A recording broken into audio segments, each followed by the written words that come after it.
Hey, good evening, ladies and gentlemen. Mitch Taco Bell, your host tonight for Tall Tales with Taco. I tell you what, this is an exciting night. I've got Erik Sabiston with me, and he's an old buddy in a really weird God point way that we connected. And we're going to talk about that, which helped form and start one of the largest aviation charities out there for veterans. If you're a veteran, if you're a mechanic, a ground pounder, a pilot, a helicopter pilot looking for a job with the airlines or other aviation related fields, tonight is your night. And without further ado, I'd like to bring my friend Sabby on with us. Sabby, how you doing? Hey, what's going on, Taco? It's Taco Tuesday. It is Taco Tuesday. I had tacos tonight. How about up there in Virginia? How's the weather up in Northern Virginia? Is it raining? Not cold enough, in my opinion, man. So, and I did not have tacos. So, but I'm glad to hear the trifecta of tacos is going on. I saw one of the guys had taco socks. I wear my taco socks on Tuesdays. Right. We all pay homage to the taco. Absolutely, yes. That's it. And I'm going to get a new little intro that has a taco flying in that my buddy's making me, and it's going to, come in big crunch out of the Taco Tuesdays. But man, it would be fantastic. I tell you what people don't know is I can't remember how many years ago this was. 2013. Something maybe? Like that. Yeah, about there. Yeah. 2013. I was trading books with a neighbor down the street, and he gave me a book called Dustoff 7.3. And inside this book was your business card. And when I got done reading this thing, it was so powerful. I mean, as I had earlier, this is Helicopter 101 Old Testament Bible. And I compare yours to being the New Testament Bible for helicopter related, dust off, medevac, flying into the face of danger. And I remember seeing your business card, and I thought, I got to give this guy a call. So I called you up out of the blue, and I just was going, hey, you don't know me. This is a cold call. Don't hang up. But listen, I just read your book, and I just want to let you know how impressed I was with your writing skills, your storyline, the whole 9 yards. Maybe took me back to Chicken Hawk, only I never experienced Vietnam, but I got to experience Afghanistan. Mm-hmm. And then all of a sudden, out of the blue, you and I were trading calls and emails, and we become friends. And then out of the blue, you call me up and you go, hey, Taco, I'm going to be in Dallas for this Helo Expo, and I got a extra ticket. Would you like to go? Yeah, sure. And I show up with you, and we're having a grand old time running around. I even got one of my knives engraved. That was kind of cool. Somebody had a laser deal. Oh, that now, yeah. But you were looking for a job, right? Yeah, I was trying to find a job. I knew that I was going to get out of the military, but I wasn't sure what I was going to do. And you and I were meeting up there, and I dragged you around the Heli Expo, and you stuck with me the whole day. I mean, I literally went from spot to spot, and you were like the older brother who was like, no, that's not good enough. What do you mean this guy needs 2,500 hours? That's BS. This guy's got more time in combat than your average dude flying a Kiowa or whatever. Come on, get this guy in there. Yeah, it was a little bit disheartening. I was going around trying to find some place to fit in, after the military. And I remember feeling pretty dejected. You took me across the street, and we got lunch at Herrera's, remember? Mexican. We got Mexican. We hate Mexicans. With taco. And you had dragged me across a couple of the airline booths, if you remember. There was a couple of airlines, I think American Eagle type airlines, that were looking for pilots, and I was like, they're not going to ever consider me. And then you were the one who said, look, you really ought to think about this airline thing. I just said, nah, I could never do that. But as I listened to you during the conversation and during the course of lunch, it sparked something in me. And that's what really kind of started all this. I remember showing you my paycheck. Yeah, I was on the 787. Oh, yeah, maybe it was I got a paycheck, and I'll let you guys know it was $35,000 that month. And I got that paycheck, and I slid it across the table to you, and I said, I'm going to give you a screenshot of this, show it to Tess, and ask her if she wants you to be an airline pilot. You know, it must have worked because I'm here, right? She must have signed off on it. But yeah, that number was huge for me. And I didn't retire. I did, 15 years or so active and got out. So I needed to find another career path. And a good buddy of mine named Joshua Lee, of course, Josh, and a lot of our RTAG members, they all know who the Josh is. He and I worked together to start a Facebook group, a little, private group, just to share information. And exactly. Well, we don't talk about the scum, right?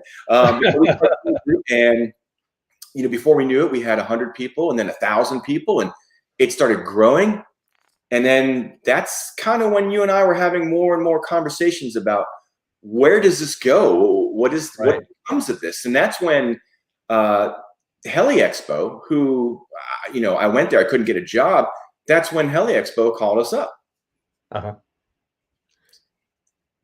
Yeah, because they wanted you guys to come and bring the RTAG Nation to Heli Expo, right? Yeah, I had 3 guys, David Piggott, John DeFranco, and Tim Kirschbaum, who's one of the co-founders with Josh and I of RTAG. Yep. They drove up and flew up or whatever to Las Vegas. And, they put themselves up. And, at first they really weren't that well received. We were supposed to get some stuff there and get a table and everything. And, when we got there, there was, well, we don't have a table for you, or, well, we can't do that for you. Luckily, cooler heads prevailed and we did get a table. But the problem was there was nobody at the other tables. They were all backed up to our table. And because they have an opportunity that they never had before. And like I told you, I had the opportunity to sit with Fred Cleveland at a charity dinner one night with Apollo astronauts. And he was vice president of Eagle. And I remember talking to him. I was mentoring a Marine helicopter pilot who went on to be HMX pilot, HMX-1 pilot, flying Obama around. And then he came to my squadron flying C-130s. And I told Fred, I go, man, there is no way that you can tell me that this guy can't learn to fly one of these little small jets. We need to get him in. And that's when I got the phone call from Nick Alford at Envoy. And we spent like 6 hours on the phone discussing the attributes that you guys have as instrument rated pilots, combat experience, mature, all this stuff. And that's how they formed the RTP. But it was John. What's John's last name? Ask me that right now. I'm having John. If you're watching this, I'm having a mind fart. I'm so sorry. He's at American now, flying the Airbus. Taco's fault. Yeah. Yes, it's my fault. Yeah, but I know you're talking about, man. Golly. But he's the one that basically built the RTP program because he was a Navy helicopter pilot and got the flight schools and the whole 9 yards. But then you guys kind of got an X on your back by the big A, by the Army, because so many guys were starting to get out and come to the airlines because they had an opportunity they never had before, fixed wing. Yeah, and there was a period during the sequestration where I was working as a manager at flight school for the Army. I was still on active duty, and I watched, with horror as a bunch of my friends were just laid off. And I had discovered the power of social media pretty early, and I was on LinkedIn every single night. You can ask my wife, trying to find people jobs. Well, that's exactly what this really was. It wasn't some sort of attack or anything. But I felt like, for all the guys and the gals who were overseas with us that, frankly, didn't make it back, they didn't survive.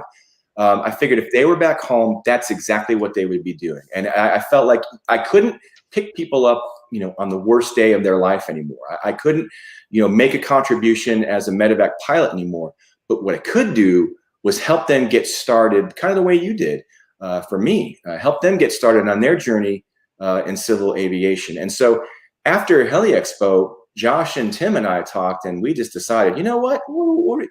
Why are we going to conventions? Why don't we just have our own convention? And that's what we did. We planned and coordinated a convention. We got, maybe 30, 40, airlines and vendors to come to Savannah, Georgia, to the mighty Air Force Museum down there. Great museum. If you're ever down that way, you should check them out. And I expected maybe 100 people. Well, we got like 800. Yeah. And you were the keynote speaker. You opened it up. Well, it was a lot of fun though. How much did you charge for those guys to enter that convention? Oh, the same thing that we charge now. Nothing. Absolutely And nothing. how much did it cost to go to that Heli Expo convention? That ticket was like $200 or something. Yeah, and I probably spent more like $600-700 when it was all said and done. Yeah. Oh man. So my buddy taking care of vets. See, that's what's important. You know what? Pay it forward, take care of your people. Because I remember you and I sitting there talking, and you called me up one day and you go, "All right, Taco, what do I do?" I go left, I make this a for-profit. I go right, I make it a nonprofit. I said, well, if you want to do this right, if you want to make money, you will make money because this is the opportunity. But if you want to do it right, you're going to do a nonprofit to take care of all the guys getting out. And you're like, that's all I really wanted to hear because that's what I wanted. And it made me so proud. You, my friend, are a hero right here for what you do. No, you really are. And people don't realize you are a Renaissance man. You and I both, I grew up in Charlottesville I went to high school in Charlottesville, and you grew up inside of Charlottesville, and we both know tracks and some of the same places. Probably went to the White Spot and got a Gus Burger at 2 in the morning. Bro, I love that place. Yeah. Yeah, and hung out at Van Riper's Lake for the big end of the year spring parties and stuff. But you and I had a lot in common. But I truly believe it was a God point in life to put us together to be able to communicate and be friends. Because now I look at it and I look walking down the airport. All of a sudden I hear on the concourse 5 o'clock in the morning in Kansas City, Taco Bell. And I'm like, what? And some guy comes up out of the blue and he goes, "Hey man, I just wanted to shake your hand." I'm like, "How do you know who the hell I am?" Because you're a legend. I mean, you've been the great encourager. You've been an advocate for us since I was probably still in Afghanistan when you were talking about why Army helicopter pilots deserved a shot. And we've always tried to keep everything as cheap as we possibly can. We're never going to charge vets. We're never going to charge their spouses. And I'd like to, frankly, keep it as cheap as I can for the vendors. I mean, if I make it easy for airlines, to do their job and hire more people, and they will come back and do that eventually. If I make it easier for them, they'll just hire more vets. And to me, that's a win-win. I don't want to replace the airline, employee population with veterans. I just want to add more of them. I think that they bring a really cool, unique, and frankly, unquestionably diverse population into the airline community and in aviation as well. But not just helping folks in aviation get in, get jobs, but I also want to help the military. A lot of folks don't know this, but we work directly with all the 3 components of the U.S. Army to help them recruit. We want to fill the military with great men and women, great Americans who'll take our place and take up the mantle of defending our nation. So everybody wins with RTAG. I can't think of anybody that loses with RTAG, really. No. Because I'm always doing it all the time. I love this. But see, it's a second job for you, but it's a second job of love for each of you, Josh, everybody, Tim, that puts the amount of time and effort into this equation. Folks, if you're looking for a charity to donate to, here's why you need to donate to RTAG. They don't take a dime. They don't take a penny. All the money goes to really cool stuff like scholarships. Talk about some of the scholarships you put out there. We're so blessed. So many different companies have a need for pilots and mechanics. And while that's kind of muted right now, it's going to come back. And last month alone, we gave away $76,000 in scholarships. We have at least 2 more right now already in December that we expect to be announcing soon. And that's just the beginning. Everything that comes in that covers our, past cup, that does more than cover our operating budget, which is super lean, will go to scholarships. So for a 501c3, we would love to, be on people's minds when they're thinking about giving. Yeah, that'd be great. Oh God, yeah. I had a little idea, and I sent some emails out earlier to try to help promote in October, and I just think October is going to be a huge deal. Talk about that out in San Diego. So we wanted to go to Fort Hood. You know that. A lot of our members, they know we wanted to go to Fort Hood this last fall and have our annual national convention. And with COVID, we just knew that wasn't going to happen. So we had to look hard at what do we become? Will the airlines come back? Will they not? What does that mean for RTAG? Well, you and I had this talk. We always knew we would end up becoming kind of like a fraternal organization once the hiring stopped. We just didn't expect it to stop in like 6 months. Yeah. I mean, it was projected 800 a year retirements at American, and the hiring was just off the walls. We had our first 3.5-year captain come on, and then I think we had our first couple RTAGers come through, and they've been in the regionals for a couple years. Hey, I'm not sure if this is going to work. I wrote Paramount, and I asked him if I could get Tom Cruise to come on. He came back from Italy and agreed to come on with us. So I'd like to bring Tom Cruise on. Eric, is this the danger zone right here? This is it. This is it. You guys are dangerous. Hey, I appreciate you. I know it's 5 o'clock out there in LA. You're doing some reshoots or something, aren't you? Yep. Actually, I left London, went to Florida to see some family for the holidays. The whole mask thing really stopped the production, but I think I got the message clear, right? Understood? Yeah. Where's the damn mask? Hey, man, Tom, you need to do the knife hand. You got to bring the knife hand out. I know you're Navy, but you got to do the knife hand and get a little Marine stuff out there. Okay. I will do that. Okay, Mitch? Yeah. Next time. Mitchell. Hey, Tom. Hey, Eric. Yeah. Go ahead. No, Tom, I want to see you in San Diego. You got to be there. I would love to be there in San Diego in October. All Hopefully, after the Top Gun Maverick being released, if it's not postponed again, it would be a great convention. I love the convention center here in San Diego. I feel at home here, and I would love to be there at your booth and help out with the convention. Absolutely. Well, this was award last year, right? So what if we get Tom Cruise to hand out the award to the next mentor, and he shows up at the convention? That will be a privilege. That would be great. If you help me, I help you. Making history right here. Help me, help you. Simple, right? Simple. That's right. I feel the need for speed. Hey, man, so can we get a ride in the back of your P-51? I could. How's that thing running? No, fantastic. Okay. I usually bring you. Absolutely. Tom, I want to thank you, sir, for coming on with us, and we're going to get you to award the next RTAG Golden Taco Award at the October deal, man. Well, both of you, I can be your wingman anytime. Yeah. Hey, so we hit Kansas City barbecue. You're going to play a little bit. Yeah, put those. That was out. Goose, man. Absolutely. Goose is dead.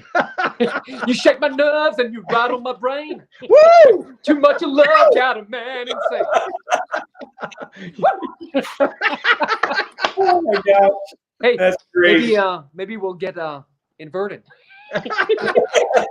No, it was a really great move, man. He was inverted. Yeah. Yeah, he was inverted. Really? Yeah. Awesome. Yeah. I should be a photographer, Mav. Hey, you notice everybody in that scene, they're all wearing glasses, and they all lived. Goose wasn't wearing glasses. He died. You know what the moral story is? You got to wear your Ray-Bans. You got it. Here you go. Hey, Tom, thank you. I don't want to die. That's why I'm wearing them. Help. Tom, thank you so much. I will see you in San Diego. Absolutely. And happy holidays, and we'll see you guys in 2021, okay? Yeah, you bet. Have a blessed day. Stay safe. Knife hand. See you, sir. Hoorah. Take care. Bye-bye. Really? Yeah. Really? Yeah. Dude, I told you I was going to have a special surprise on. So Tom Cruise is going to come out, and he's going to give the RTAG Golden Taco, which I'm so proud of. This thing hangs on the wall actually behind me next to my Iwo Jima poster with all the survivors. That's hilarious. Well, I appreciate that. That was unexpected, but absolutely, on par for the kind of things I expect from you. So, well, let me help you, man. I'm here to help you, right? Yes. Well, you're always helping, but that doesn't get you off the hook for the other thing you owe me. You're going to help me with something else, kind of similar to that. Yeah. I'm working on that. As a matter of fact, I'll call him tomorrow. I totally forgot, but cool. That's great. Yeah, actually, you're trying to get him because I knew we were going to bring him out for the event. So it's funny you actually get in touch with that guy. He's great. Tom, man. I mean, I know everybody. I was going to bring him on. Hey, so listen, everybody out there, all you I won't say that, all you RTAG Nation folks and scum, you guys make sure you make it out to San Diego in October for the probably going to be one of the greatest deals we have going. USS Midway, we're all going to go out and hit Kansas City Barbecue, go drink some beers there. COVID will probably be done. Everyone will have their vaccine. So I'm looking forward to this. I'm ready for this COVID crap to be done. Yeah, definitely. We're hoping to partner also with the San Diego International Film Festival. We'll be kind of connected to RTAG, we hope. Their head people are close to the charity. We love them very much. They're just great patriots, actually. They usually do a military film festival screening. I'm very privileged to serve on the board of advisors for that portion of the festival. So we had a film screening. We screened Above the Best back at Fort Campbell. So we expect to do something very similar. So there'll be parties, there'll be movie screenings, there'll be free food, and hopefully, if you're looking for a job, we can find you a job too. Yeah, and have some fun while we're at it.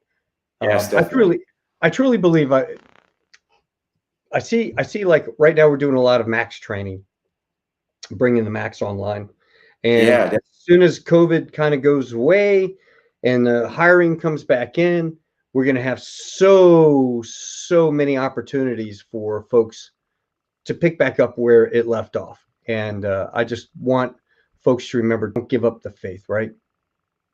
Don't give up the faith. Absolutely. You got to have the faith. You started this journey. You had a dream to do something. And you love aviation. You love a different kind of lifestyle. Don't give up on it. I mean, nobody has stopped retiring, since the pandemic started. And I talk to airlines all the time. I mean, there were airlines who were actually considering starting rotor transition programs directly in to the big jets. In fact, one of our partners has a student right now up in New Jersey. He went straight from I think he's flew Blackhawks, and now he's flying Cessnas, and his next stop will be the 737. So things are changing. Not only that, but there's a lot of enlisted people in this country and folks who are not pilots in the military who are also looking to fill mechanic jobs, instructor jobs. There's 1.8 million women veterans in this country alone. So if you're looking for a group of people who need the training, if your school needs folks to come in and train with you, or if you're looking for maybe even a tax credit. I mean, you get tax credits for hiring veterans. I mean, up to $9,600 per veteran. So I would much rather have you hire our taggers and get paid to do it. But we're here to help everybody. And the convention, I need to say this now, it's not just military. If you're civilians, you're absolutely welcome. Come on out. We'd love to have you there. Well, let me ask you this. How many, since this has started and you got this off the ground, how many RTAGers have we gotten into positions throughout the airlines? How many do you think have gone through? Hundreds and hundreds and hundreds. I mean, and at the first convention alone, I think we were pushing close, and I'm going to get this wrong. I'm just going to go conservative. I'm sure we were well over 150 people got jobs at the first convention. Because I know at one point, I think PSA had hired like 25 mechanics alone. So it's just nonstop. And if you don't count the convention, I mean, tons. I mean, probably thousands. I mean, there's about 12,000 folks following RTAG, but there's far more that don't even follow it. And they're also on our RTAG Nation forum page. So, hopefully those numbers continue to go up. And I think that they will. But I'm just as excited. I got a civilian guy called me up and said, I'm looking for a CFI job. And I was very happy to help him find a position teaching people near Fort Rucker, Alabama. No military background whatsoever. So Oh, really? Oh, that's awesome. The aviation community and help everybody. Yeah, that's great. Um, we were talking about how many, and I had a thought in my head. If there was a certain number that an airline, we need to track down how many like American have, PSA, American. I'd like to know how many Americans hired. I know Frontier. I see Frontier on your sweatshirt there. Um, Yeah, repping the home team. yeah, Frontier's hired a bunch, and you got hired by Frontier. Yep. I know the furlough. Those of you that know me know the pizza man story. So Yeah. and I always was upfront about it. This airline industry can go like this one day, and you get the phone call saying, hey, you're in class, and you get laid off the next day. I mean, September 11th was a great example of that. But while it took so long to recover from September 11th, a little history for the young guys. We also had pay cuts. We took massive pay cuts, and then we went to age 65, which now stagnated the retirements. All these guys were like, well, I lost my retirement. I'm going to stick around. Those guys stuck around. Here I am, 55, and I upgraded 4 years ago. And at 16-year mark was the first time I could upgrade. But as soon as it kicks back in, it's going back to the 3.5, 4 year upgrade point to captain. So I'll give you guys this advice as major guy. When you come from the regionals, you're going to make captain. You get to the airline, to the majors, you're going to make captain faster than you can blink, and you be prepared. And the other thing is, if you're military, if you can stay in some sort of reserve program, try to stay in the reserves. Absolutely. Or guard to keep that TRICARE and to keep that door open in case something like this happens. You can pick up some 6-month orders to Bahrain or somewhere, and hey, go head over to Afghanistan. But it's the best of both worlds. I mean, you still get to serve your country, you still get to be in the military, and that camaraderie, which admittedly is a big part of why RTAG is so popular. It kind of continues outside the military, but that camaraderie is still there, and you get to fly awesome aircraft. So absolutely stay in the Guard Reserve and finish out. I have people contacting me sometimes who are still in. I'm like, don't burn bridges. Finish what you started. You join to serve your country first and foremost. Finish the mission. And then we're waiting for you when you get out there. We're knocking down doors and making a seat at the at the table for you. It'll be there when you get done. Yeah, it will. It will. So what words of advice do you have for all those young guys out there coming from CW3? Yeah, just keep charging. And for enlisted people, look, if you're in the military right now and you've got 2-3 years left, now's the perfect time to utilize some of the benefits, whether it be tuition assistance, whether it be credentialing assistance, whether it be DoD Skill Bridge, which allows you to intern your last few months while you're in the military, up to 6 months. Whether if you do get some VA disability, you can use vocational rehab in addition to your GI Bill.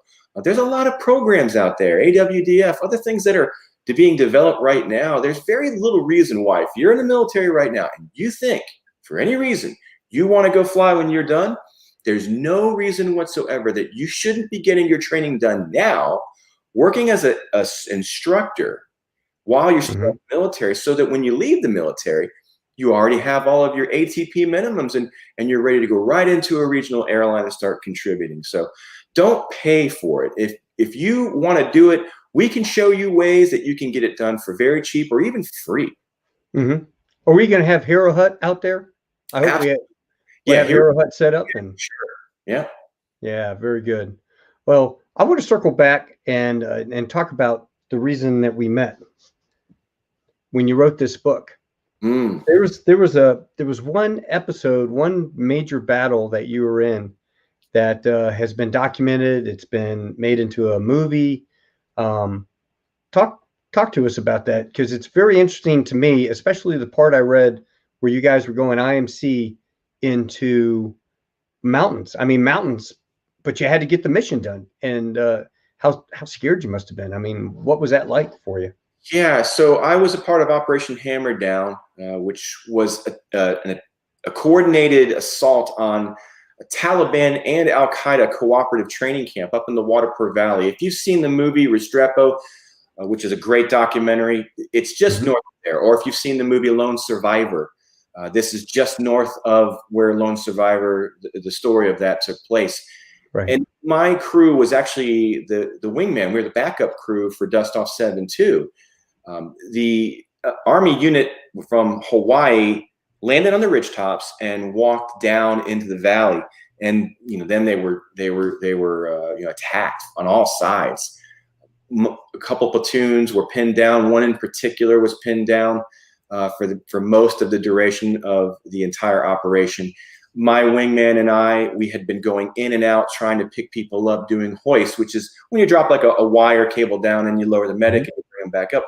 Well, we were under fire for some portion of that, and my wingman was shot up, and he had to go back to Jalalabad and execute an emergency landing so that he didn't spin out of control from his hydraulic systems being damaged in his tail rotor, which left my crew alone. So for 3 days, my medic, Julia Bringlow, my crew chief, David Capps, and my co-pilot, Kenny Broadhead, we were able to save, I think it was 14 people, unarmed and under fire. And the mission that, all the missions were challenging. My medic had fractured her leg on the first day and was rescuing all these big guys and carrying them, and bullets whistling past her head while she was on the cable and on the ground. I mean, she was really in the fight. With a fractured leg, she was hurting. My crew chief literally jumped out of a helicopter at 100 knots and 300 feet. And on his third try with his feet, was able to grab a steel cable with a body bag that was blowing the metal cable into our tail rotor. Yeah, they did incredible things. But the last mission was the one I think that got a little bit of notoriety, and it was, we had to rescue a soldier and get a couple of gunshot wounds on top of a mountain. When we were doing the math, when I was doing the math, I realized that we only could take enough fuel to go up there, hover for about 5 minutes, and then return, because the area was completely obscured by clouds. We had to fly towards this ridge line through little holes that we could find in the clouds, and actually find the guys, because they were out of smoke. They had spent it all trying to get the fighter jets and everybody to drop bombs on the enemy. While we were doing this, my medic's on the ground. She looks up and the aircraft disappears into the fog, and the same for us. We couldn't see her. Now she's hanging below the helicopter and below the trees with a broken leg, holding on to a wounded guy, and we only have enough power to hover. We didn't have enough power to fly away. Our plan was to dive to the right-hand side down into the valley and get enough speed so that we could trade our speed for altitude. But now we didn't know where we were. So you got, the mountain, or as I call it, cumulogranite, right next to you. And as I'm doing the math, I realized, well, we only have enough fuel to fly to Bagram Air Base, where you could do an instrument approach. And we were only going to get one shot at that, because we barely had enough fuel to even get there. And we had to climb over a big fat mountain range at about 11,000 feet, because we were able to kind of like sneak in a little bit of forward speed, hoping that we didn't kill her, frankly. She told us that during this evolution, big fat trees were just whistling past her head on either side, through coming out of the fog at her. So we got very lucky. But at about 11,000 feet, as we were executing these procedures and trying to make sure we had enough fuel for maybe one approach, and that was it, I looked down to my left and I saw a river, the sun gleaming off a river. It's called a sucker hole. And we dove down to the sucker hole. And that was it. I really thought that the end of this was losing my wings. Ooh, I lost you. Mission. We all talked about every facet of it, and everybody in the crew had a vote, and nobody wanted to stay back. They all wanted to go do the mission. So we were united in that. And that ended up getting us some awards and some notoriety.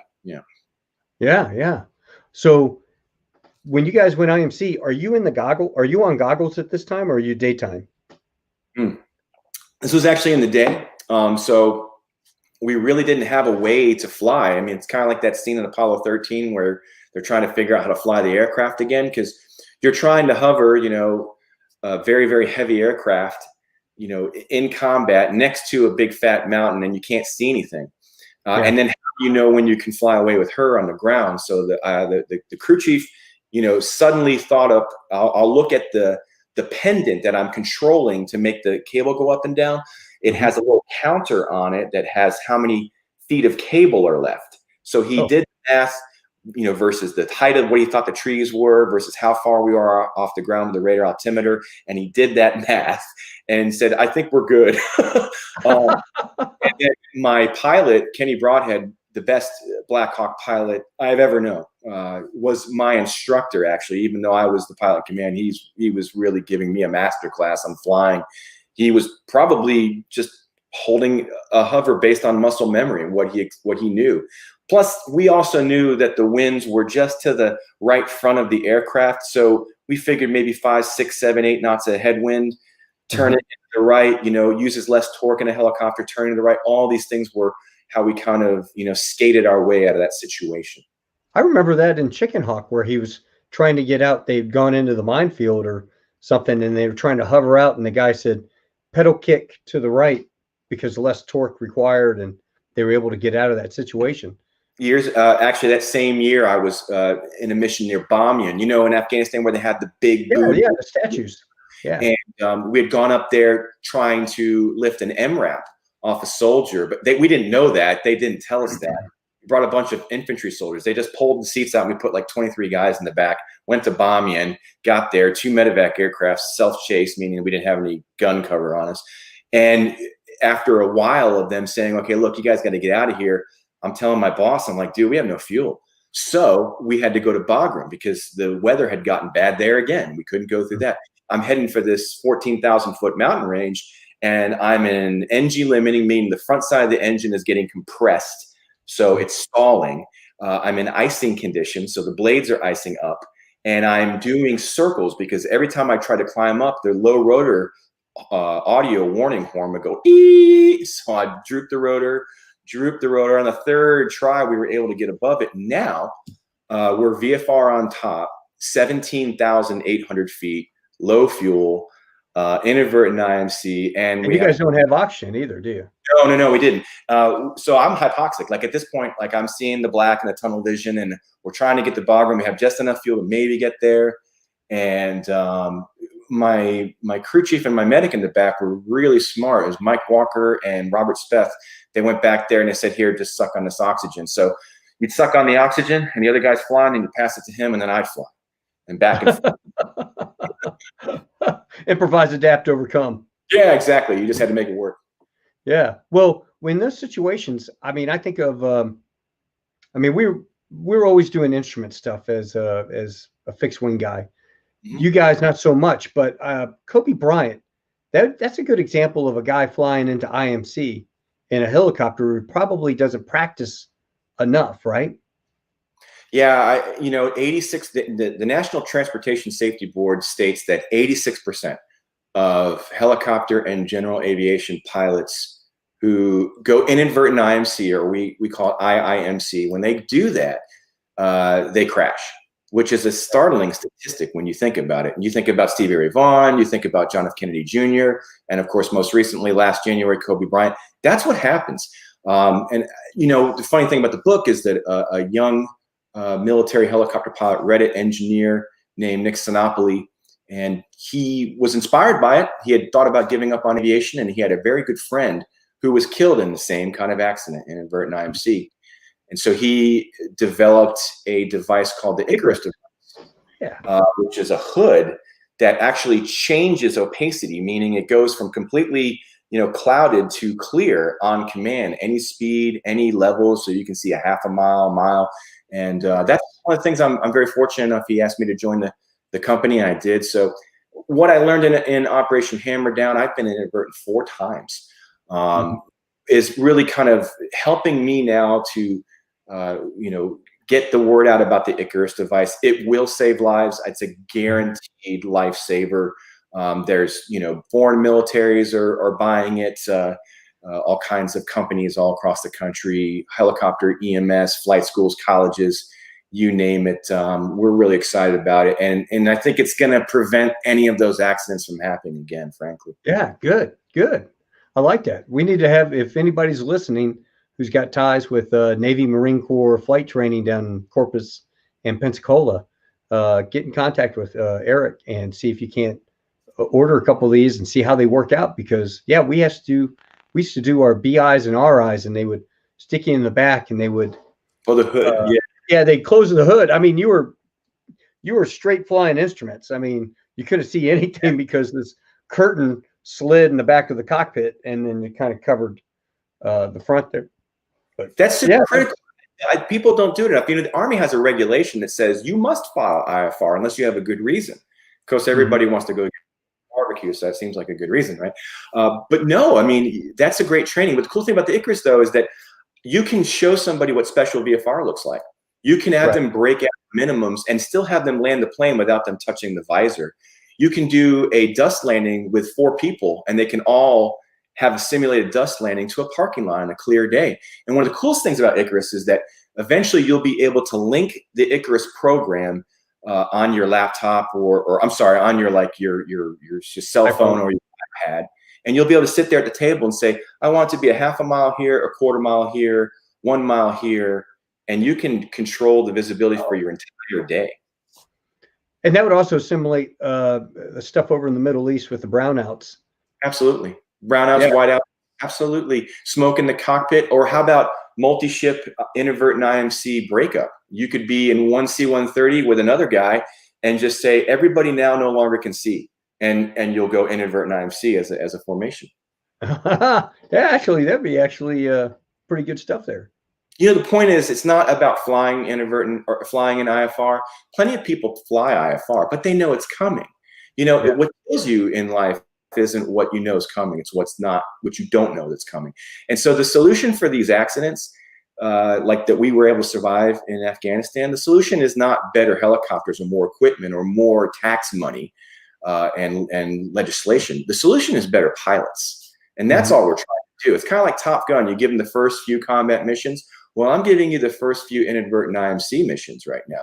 And so it's being trained in Texas and up in Michigan and Hawaii. The FAA, we have DPEs actually, who have given check rides to folks, and they love the device. So we're hoping that a lot of folks will end up getting to use it, and that it'll save some lives. I remember when I got on recruiting duty in '95, I had to go get checked out of these different charter companies to fly and rent their airplanes. And I'm in Marty Schottenheimer's, the coach for the Kansas City Chiefs A36 Bonanza. And I've got this flight instructor next to me, and she put one of those hoods. I never used one. She put a hood on, and it was, sunny and bright outside. I'm like, this is more of a pain in the butt. I'm not used to this, having this thing on. I would have loved to have your device. And then I go to this other place in Alan Wintersdorfer. He was Army, I think, retired sergeant major, and he was head of this charter company. And I show up, and it's raining to beat the band, thunderstorms in the area, Kansas City, springtime thunderstorms. And I go, well, I guess, we'll cancel and do it another day. And he goes, why would we do that? I said, well, all the other flight schools, if it was rainy, I had to come back when it was sunny. And he goes, yeah, well, I don't know how you fly in IMC if we're not IMC. And I'm like, oh, I love you, brother. Let's go. And we started the airplane up and took off and shot a bunch of approaches right down to minimums. It was the real deal. I love flying instruments. That's the most fun. I know he's not listening, but my old boss, Pat Ridman, he was an artillery guy. He weighed about 150 pounds. He was a little short guy. We'd punch into the clouds at like 4,000 feet, and they're giving us vectors all around, and you're just sitting there flying, turn right, turn left, do this, do that. And then we'd break out, and there's a runway and land it. And it always fascinated him that you could never see the ground and get this airplane from wherever to land on the runway. He loved that. Oh, I love flying instruments. And even as a new airline pilot and trying to kind of feel my way, I would go into, say, Newark, and shoot the approaches right to minimums, and my captain would look over me and say, that was pretty good. We're in the clouds. This is something I do know. I may not know everything about the jets like some more experienced pilots, but I'm always learning. But yeah, I love flying instruments. I mean, it's so much fun. And part about it is once you learn all those rules, they really don't change that much. So it's the same thing. It's kind of easy. Well, you know what's funny is the scariest moment I've ever had flying. People always ask, "What's the scariest moment?" You know, losing an engine. I've lost engines before. That was kind of weird. But taking off out of LaGuardia, and we hang a left, and we're going to Toronto. And as we're going left, you know, we're coming up about 2,500 feet, maybe 3,000 feet, and you can tell it's getting lighter and lighter and lighter. You're about to bust out of the clouds. And right at about 3,000 feet, we bust out of the clouds, and there's bright sunshine, and directly in front of us is this object almost as big as the airplane, directly in front of us. And my first reaction was, "Ah!" And I went like this, and I shoved the yoke forward, and the captain, he goes, "Oh!" And we hit a big clump of balloons. You know, one of those guys selling balloons down on the street. This thing must have had 50 or 60 giant balloons, helium balloons, and they're all bundled together. And we hit that thing. I mean, it hit the cockpit, and of course the balloons, you know, we kind of turned and looked out the window. He could see it out the left side as we were getting another turn. And we told ATC, "Hey, tell those guys coming off, be careful as soon as they break out. There's a ton of balloons up there at 3,000 feet, and it might scare them." The passengers? You know, flight attendants dinged up, and they said, "What was that?" And what they experienced was me shoving the yoke, because it was just like reflex. You know, you break out of the clouds, and all of a sudden this thing's there right in front of you. You're not expecting it, and of course there's no TCAS on a bunch of balloons, so you don't get a warning. But I'd say that scared me. Ladies and gentlemen, charge for the balloons today. Somebody got fired. Hey, Yeah. I've got a thing here asking questions, and I got a couple questions. Let me go up here. Of course, hello to everybody that's out there on tonight, and really do appreciate you guys joining us. Let's see. George Honecker says, ask him if he knows Chris Ryan. Do you know Chris Ryan? It's his son-in-law. Yeah. I think I believe he's an RTAGer actually. Oh, no kidding. Yeah, is Chris Ryan? I think he is, isn't he? Let's see, what else do we got? Oh, Greg's, I'm with him on another group. He's a Aussie. I was a medic in the Australian Army.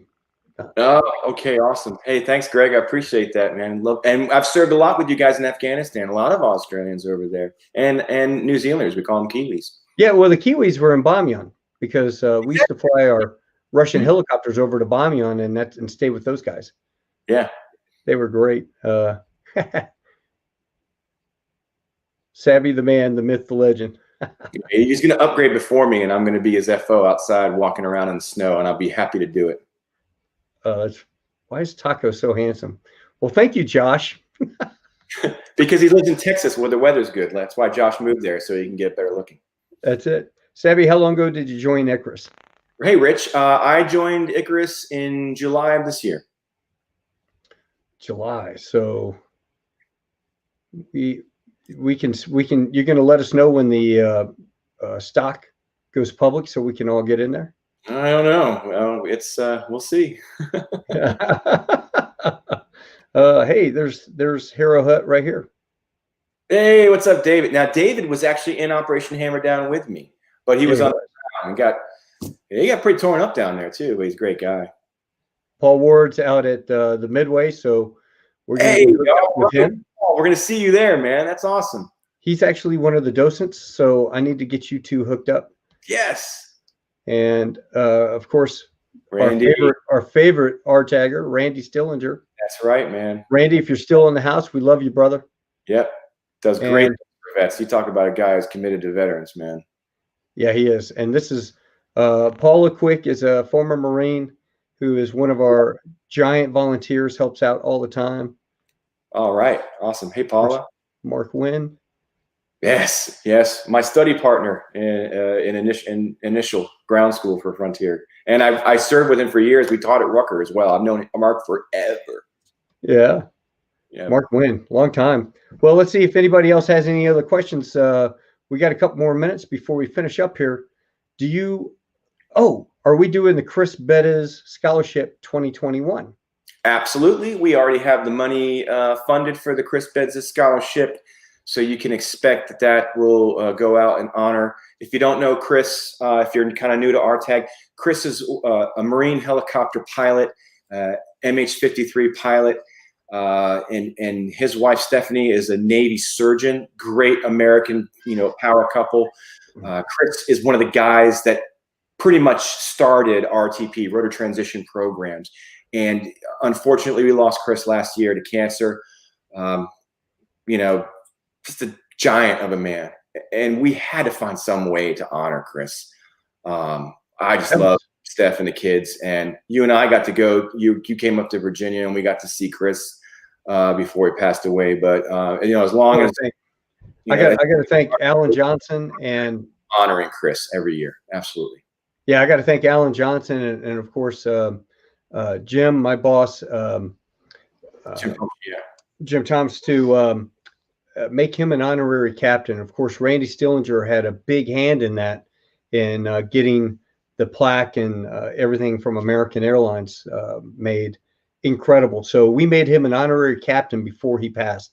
Literally, I think he had a class date as American, and he couldn't make it, obviously, because what was going on. Right. He was going to flow through in December, and I remember in October we had Skyball, and the day before Skyball he was supposed to fly down. They had to insert a port in his lung to be able to drain it, and he wasn't able to attend. And so I told Stephanie, don't worry about it. If we can't bring the mountain to Muhammad, or Muhammad to the mountain, we'll bring the mountain to Muhammad. Yeah. And jumped up there. You picked me up, and we gave him that. And I know his kids and his wife, that's going to be a memory they'll always have. And he was very appreciative, and that made me feel good. Yeah, that's my guy. An example of why we do this, and why I would do this for free when I am doing it for free. I'm just saying why we do it.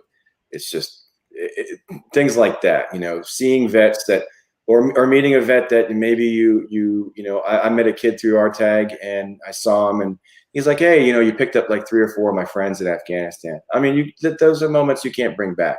No, they're just amazing. And I love Randy. Actually, Randy gave away a whole bunch of Advantage airline miles for our big scholarship winners this year. So thank you, American Airlines, for doing that. It was a huge thing for you guys to do for us. Thank you. Yeah, thank you, man. I appreciate it. American does a lot of stuff that they don't publicize, and Randy is behind the scenes doing. He calls me up one day, goes, hey man, I'm bringing these packages out to San Diego, and this is the beginning of COVID, like March or April.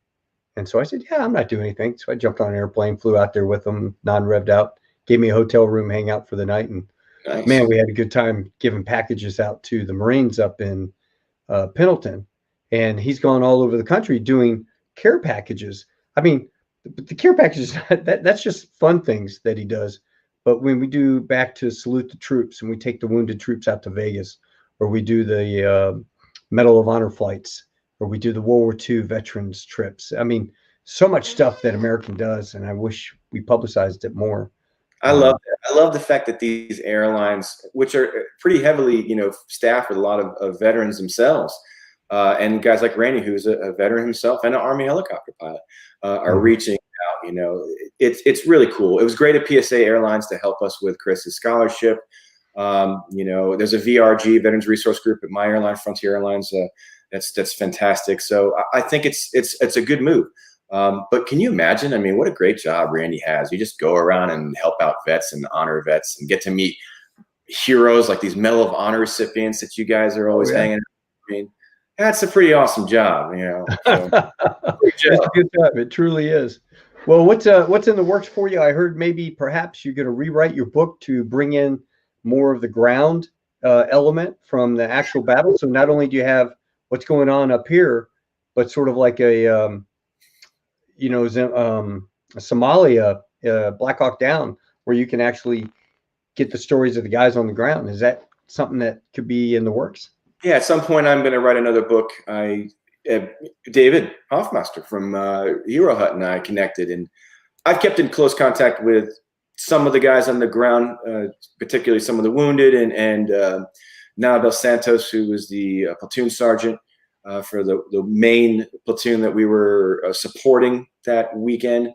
I'd love to do another book, and this time really focus on not really the Dustoff, but the guys who were fighting below us and the other helicopters, the Chinooks. Do you know, a lot of folks don't know it, the original Extortion 17 crashed in my mission, during my mission, the mission that we all flew. And that aircraft, they took the call sign and put it on another of their aircraft, and that's the one that was shot down with the SEALs later in the year. So I want to tell their story. I want to tell the Apache and the Kiowas, even the JTACs and the F-15 pilots that were supporting us overhead. I think it deserves it, and we'll see what happens. You know, I still do stuff in film. I do a little bit of dabbling in the documentary world with Strong Eagle Media, and I do a little bit of writing on the side. The real point of this is to tell these stories. You know, we didn't see a lot of Vietnam movies right after the war, but I think it's about time where we start sharing these stories. Well, see, you know, you wrote a really nice piece about me.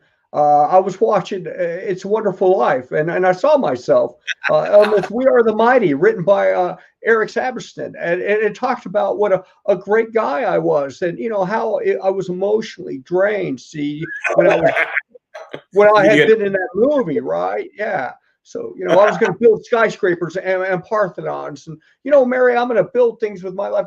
Mary, if you want the moon, I'll lasso that moon for you, Mary. You know, and the emotion that comes out of him, oh God, please, I want to live. You know, the emotions that he brought were the PTS coming out from the war. Absolutely. I'm very lucky to have written that, and when I watch it every year, it meant a lot to me. I believe it or not, I was going to be a theater major in college. I'd written screenplays and done that, and worked as a musician for many years. So I had a little bit of an artistic kind of slant to begin with. And then, of course, 9/11 happened. I'm like, well, I need to go do something with my life. But I enjoy bringing light to that movie now, because if you think about it, George Bailey, you know, Jimmy Stewart was an Army Air Corps pilot. He had a degree from Princeton, right? Mm-hmm. And then he ended up in the Army Air Corps, enlisted just weeks after he won the Academy Award for Best Actor. So now he's in the Army Air Corps, and he, by virtue of being a commercial pilot as well, they put him into flight training and publicity, and he had to fight very hard to get himself into an operational position in the European theater, flying B-24 Liberators over Nazi Europe. Can you imagine if we lost him? As I could understand the holdback or you know, the blowback from higher headquarters not to put him in harm's way. It's like putting out a Medal of Honor recipient back into the war. Barney Barnum got to go back to Vietnam after receiving the Medal of Honor. Absolutely. And they were sweating a bullet every time he went out on a mission. Yeah, what's it going to look like if Jimmy Stewart gets killed, right? And so it well over, it was 130 maybe. I don't know how many people it was, 103 or 130 of there's 130 some guys that died. Yeah, they died in one mission, and so he had PTS. I mean, I've had, you know, probably episodes that you could consider PTSD. I don't like saying PTSD because it's not a disorder. When you see things like that, that's not something wrong with you. That's just what happens. Traumatic things. But that's important. In It's a Wonderful Life, he was facing the end of his career. There were younger, you know, actors, and he looked like he was 50 years old. He was so gaunt from all the stress, and he was flak happy. It's what they call PTS. Mm-hmm. So when you see him breaking down in Martini's bar, he's using everything that he had experienced in World War II to bring out that emotion. That probably was cathartic for him, you know. Oh yeah, you know, there's probably 1,000 pounds off his shoulders the next morning after shooting that scene, because A, he got it right, and B, it was so emotional. You can't fake that. You just can't fake it. That has to come from somewhere. You have to draw that from the well within inside of you as an actor. It's not quite method acting. It's just kind of, you know, you're projecting, you know, what you experienced into the character and using it. And for me to watch that now as a veteran, It's a Wonderful Life means way more than it ever did before, having been to combat now, because I understand that he's using his combat experience to do something to better himself. And one of the coolest things about it is that he continued to serve. Some people consider PTS or PTSD a death sentence, especially if you're an aviator. But here's a man who went through all this terrible stuff. He survived it. He used it. he pushed forward. He retired a brigadier general. He flew his last mission in Vietnam in a B-52. So I don't think he was part of the actual flying crew, but he was flying, strategic. I mean, he just got a ride in the back. He just hung out with the fellas. We're right over Hanoi right now. Yeah, I know. But we're over Hanoi. Hey, listen, I've fallen. I can't get up. I got this new commercial I'm doing. I hope you don't mind. After I never fly anymore. It's ridiculous, But I think that that's important, because you shouldn't feel like you have to leave the military just because you saw some bad stuff and you didn't react perfect to it. I mean, what is perfect? I mean, everybody's different.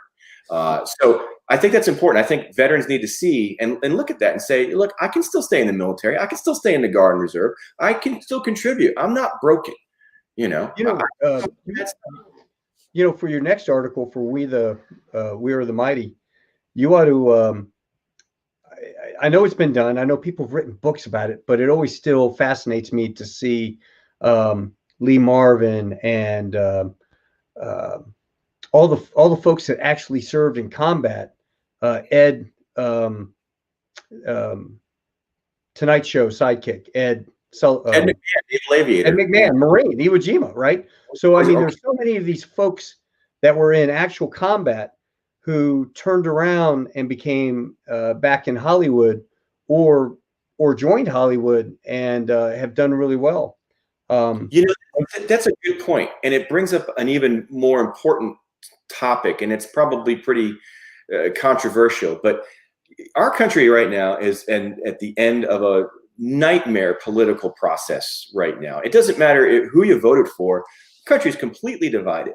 And one thing's for sure, no matter who you support, we have to come together. I was in Dallas, Texas, actually, at the Goodrich Hoist Convention. I had spoken at it, and it was the Sunday after. I was waiting to get a ride to the airport. My flight took off later. And I remember seeing this French engineer I think it was from Goodrich, waiting as well. And I'm the kind of guy that if I see somebody who's different than me, I want to meet him. I want to engage him. I like different people. So I went to him and said, hey, why don't you come in here? I'll buy you breakfast. We'll chat a little bit. He said, oh, yes, we come in there. I'm doing my French imitation, right? And he sat down and he told me, he said, I am worried about our, French youth. And I'm like, why? He goes, because we got rid of the mandatory service and they're all going to be turning into pieces of crap like your American teenagers. And here I am getting schooled by a French guy about the importance of mandatory service. Macron, he just said that they're going to incrementally bring back mandatory service. And I'm not saying that everybody needs to go in the military. No. But I think everybody needs to have their skin in the game. And more importantly, they need to be forced to hang out. People need in this country some sort of mechanism that will force them to hang out with people from different economic, social, religious, political backgrounds, so that there's less division. America seems to have been on a negative glide slope since we removed mandatory service. And I understand Vietnam. Maybe perhaps if everybody was in the military, whether they like it or not, we wouldn't fight wars that we don't all agree with, because everybody would have to go. But beyond that, people just need to take a year off and do something for somebody other than themselves. And I mean, I'm a little redneck kid from the Blue Ridge Mountains of Virginia. Everybody I've met that's different or cool or unique, or that's made me or challenged me as a person, is somebody I met in the military. And that's important. We're missing something as a nation. And I don't care who you voted for, but if you can't get behind that, I question really honestly what your motivations are. That's probably one of the most important things to me. And I know it's never going to happen probably, but I really feel like everybody needs to have a common experience, and the military is good for that. It is. But here's the other thing too. We're a generation removed from social media, where we didn't have social media. You went out and hung out with your friends. You jumped on a bike. You rode all over the place. You got home at dark when you'd hear the bell ringing. That was dinner. You better get home. Kids nowadays, they're keyboard warriors wanting to punch you in the face. And you see those little Antifa guys out there in Portland they're in a little gang, right? So, I mean, you get swamped with guys hitting you with bats, backing up. Their buddy comes up, sprays you. Another guy backs up. You can't fight that. I mean, you'd almost have to gun them all down. Then you're the bad guy. But, but then I look at our social structure in Hollywood. Back in the day, we did patriotic movies. We did movies that included a cast full of former veterans who actually know what life was like behind bullets coming at you. And nowadays we don't have. We have Dale Dye, we have Marshall Teague. You know, we've got former vets that are in Hollywood, but very far and few in between. I mean, I can probably count the kid that played Darth Vader, you know, as a Marine, the new Darth Vader. Oh yeah, yeah. I know you're talking about Marine. Killed his dad, Harrison Ford. Yeah, he's a Marine. You know, there are very few people that you can point at though and say you're a Marine. There was a kid that grew up with me in Arlington, Virginia, who his dad was our Sunday school teacher, and he went off to Hollywood. And he was on JAG and he was on NCIS. He always played a Marine. That was his stick. He was a Marine. And one day on social media, this is before I defriended him because it just got out of control. He was saying something that was bad mouthing the military. And I go, you don't even know what the hell you're talking about. You know, you listen, I'm in recruiting duty right now, and I will literally get you a special waiver and get you to San Diego because it's close to you. And we'll get you into boot camp. Go into the Marine Corps, join the Marines, step on the dotted line, spend 3 months of your life, then another 3 months, 4 months in some A school somewhere, and then go serve overseas and then come back. You can do this as a reservist. I promise you, I make that happen. And then you can see what life is like as a military person before you sit there and play one and get paid to play one on TV, but then turn around in private, well, in public on social media and badmouth us. So, you know, homie, don't play that game. I'm gonna light you up. I don't care if I've known you since you're a kid. I'll light you up. You know, in medevac, you see a lot of different political persuasions because, you know, we're unarmed, you know, and all that good stuff. And I think sometimes it draws people to that mission set. And I've met medics who I respect, you know, more than anybody else in the world. I know one who literally protested against the war in Iraq. And I have the utmost respect for her. And it's pretty obvious that, you know, we didn't agree on things, but, you know, for an entire year, I mean, if you looked at my helicopter, the right side of my helicopter was full of pretty conservative people, and the left side was full of absolute liberals. And yet we did, and we made it work. I read something this morning that I thought was kind of encouraging. It was from Miles Teller, who is playing Rooster, which is, I guess, you know, Son's Goose's son. He's the new right. And he said that he had family members who had served in the military, and that it was important to him to play this role because he felt that the military came from a certain area of the country generally and a certain kind of background, and that they didn't have a voice. And I thought, you know, that was really cool. So I have high hopes for it. I hope it's a great film, and it does honor our sea service brethren, our Navy brethren.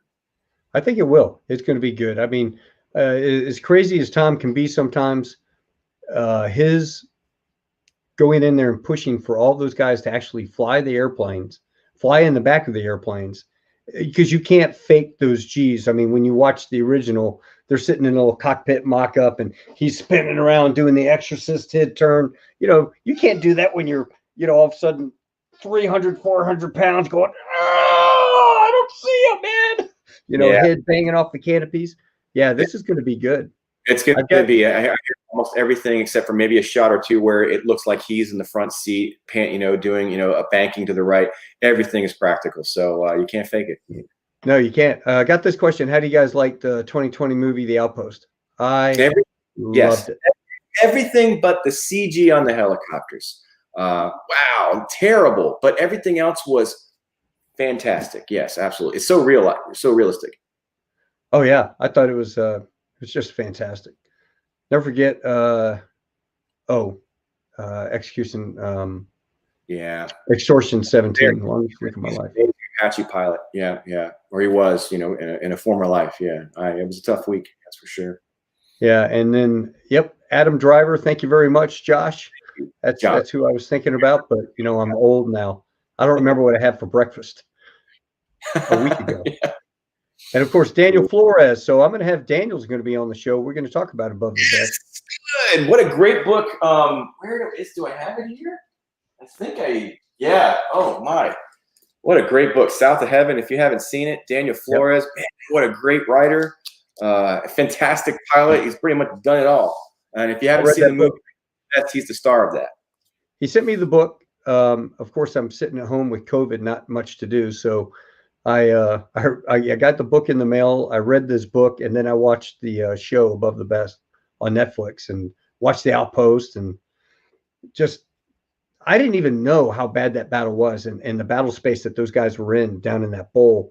I mean, I remember flying all over Afghanistan with these Russian pilots in these Hip-8s, and that was our job. And these guys, they were nap of the earth, flying all over these places in a Hip-8. Had a pilot, co-pilot, and an engineer cramped in there. It was Boris Dorst and Chuck Norris. Boris spoke English. The other two didn't.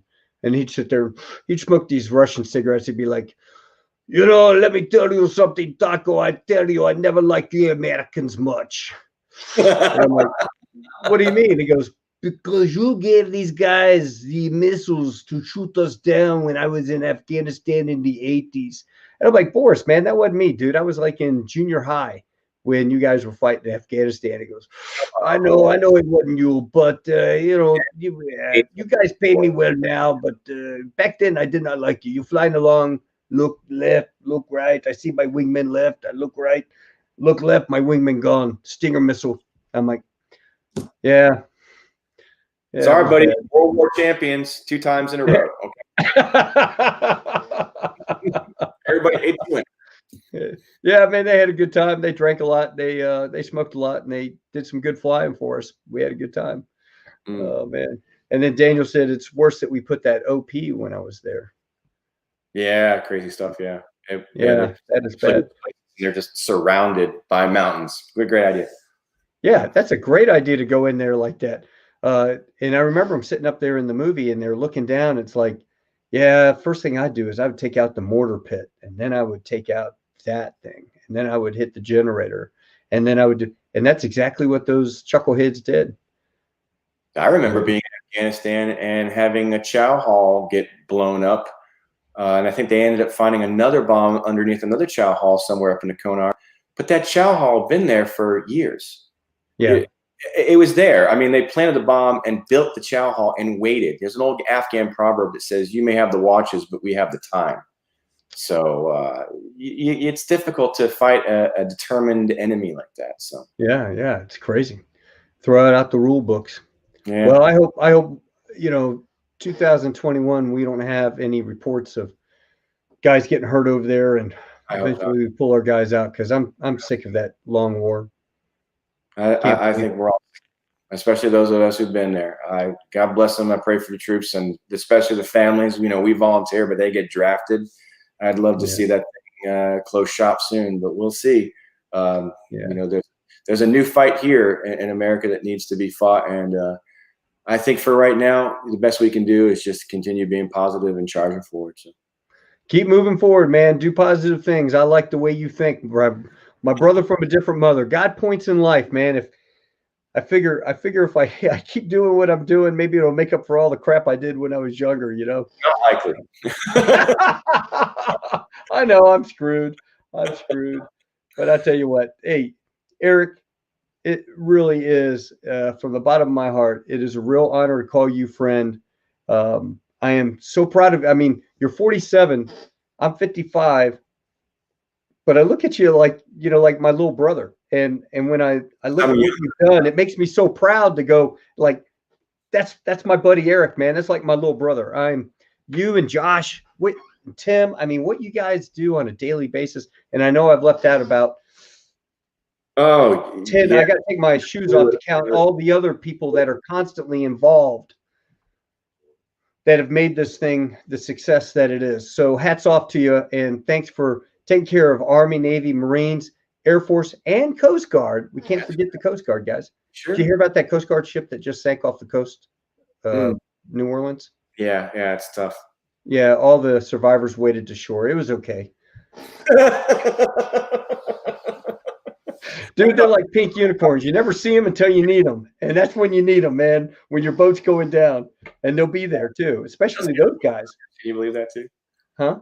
And those guys are hoisting off moving ships. You talk about some real hoist pilots, that's for sure.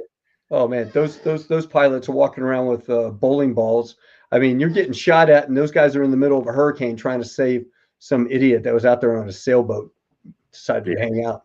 Yeah. So hats off to all of you, man. So if you need something, you call, I haul, buddy.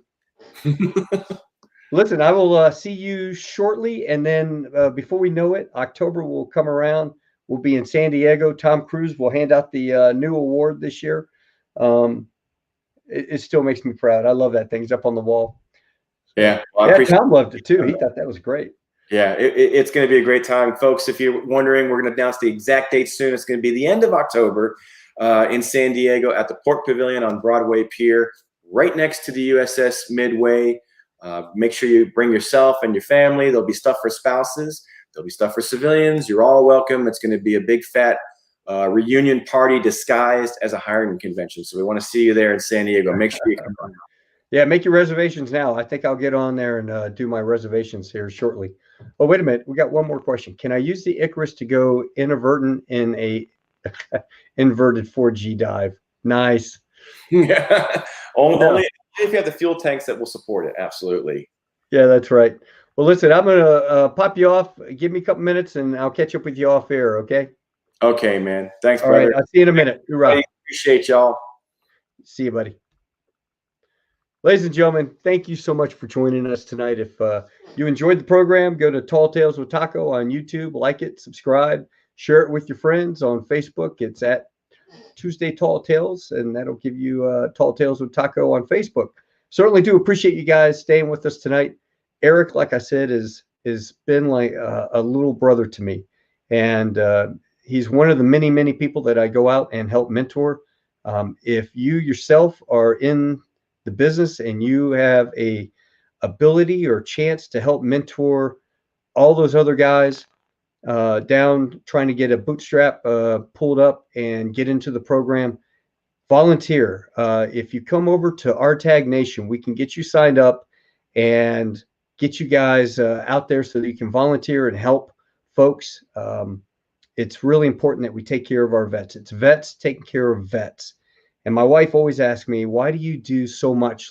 I mean, why do you raise your hand to volunteer for things? At the sacrifice of the family sometimes, I hate to say, and I realize that. It's because I made it home. I mean, I volunteered to go to Iraq because I couldn't be like the guy sitting there patting talking about, what are you going to say that you did during the Great War? Well, I shoveled crap in Louisiana, you know. No, I didn't want to do that. So I raised my hand. I went over and worked in Al-Taqaddum, which was a hot spot. And it was an interesting time in 2005. Well, then a couple years later, I thought, gosh, Afghanistan's kind of dying down. And I volunteered to go over there. Well, I go over there and it's a freaking starts cooking again when Eric was over there. And I came home whole. I was very blessed. You know, convoy went left and the other one went right. And, you know, guys got blown up and things happened. And it just, I came home whole. And for that, I thank the Lord every day. So if I can help out somebody who didn't come back in one piece, if I can help out that family, if I can just help a fellow vet, if you're out there and you're ever having issues with PTS, contact me. You PM me, I will call you. And I guarantee you there are a lot of other vets that are on here right now that will put a little comment down there. You have PTS, you're thinking the dark thoughts, give me a call. And I swear to God, I will pick up the phone and call you, and you'll have my personal number. So you guys have a good one. It's been a great Christmas. I am looking forward to a new 2021 with no mask, maybe an oxygen mask with your helmet. But other than that, no mask. Catching up. We'll all get together for a nice beer and tacos. Until next Tuesday, you guys have an awesome night. Thanks again for joining us, and we will see you next Tuesday. God bless.